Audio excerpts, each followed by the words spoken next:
Brewery വിവാദത്തിൽ സർക്കാരിനെയും CPIM-നെയും പ്രതിരോധത്തിലാക്കി മുന്നണിക്കുള്ളിൽ നിന്ന് തലവേദന വരുന്നു എന്നുള്ളതാണ്. CPIയുടെ എതിർപ്പിന് പിന്നാലെ നിലപാട് തിരുത്തണം എന്ന പരസ്യ പ്രതികരണവുമായി RJD രംഗത്തെത്തിയിട്ടുണ്ട്.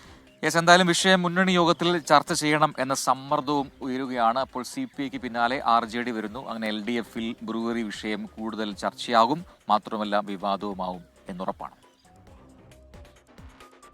പാലക്കാട് എലപ്പുള്ളിയിലെ മദ്യനിർമ്മാണശാലയുമായി ബന്ധപ്പെട്ട എതിർപ്പ് CPIക്കുള്ളിൽ ശക്തമായിരുന്നു. CPIയുടെ 4 മന്ത്രിമാർ ഉൾപ്പെട്ട മന്ത്രിസഭാ യോഗത്തിൽ മദ്യനിർമ്മാണശാലയ്ക്ക് അനുമതി നൽകിയതടക്കം ചൂണ്ടിക്കാണിച്ചായിരുന്നു CPIക്കുള്ളിലെ എതിർപ്പ്. വിഷയത്തിൽ സംസ്ഥാന സെക്രട്ടറി ബിനോയ് വിശ്വം അഴകുഴമ്പൻ നിലപാട് സ്വീകരിക്കുന്നു എന്നും വിമർശനം ഉയർന്നതോടെയാണ് ജലചൂഷണം അംഗീകരിക്കില്ല എന്ന നിലപാട് മുന്നണി നേതൃയോഗങ്ങളിൽ കർശനമായി ഉയർത്താൻ CPI തീരുമാനിച്ചത്. പിന്നാലെയാണ് പദ്ധതിക്കെതിരായ എതിർപ്പ് പരസ്യമാക്കി RJD രംഗത്തെത്തിയത്.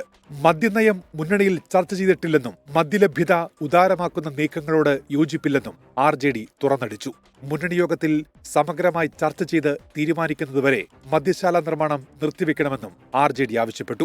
CPIയെ മെരുക്കാൻ കഴിഞ്ഞാൽ മറ്റ് ഘടകകക്ഷികളെ തണുപ്പിക്കാനാകുമെന്ന CPIM ചിന്ത ഇതോടെ പൊളിഞ്ഞു. മന്ത്രിസഭ അനുമതി നൽകിയ പദ്ധതിക്കെതിരെ മുന്നണിക്കുള്ളിൽ ഇങ്ങനെയൊരു എതിർപ്പ് CPIM പ്രതീക്ഷിച്ചതല്ല. ഇതോടെ നൽകിയ അനുമതിയിൽ കാലുറപ്പിക്കാൻ കഴിയാതെ വഴുതുകയാണ് സർക്കാർ. 24 തിരുവനന്തപുരം.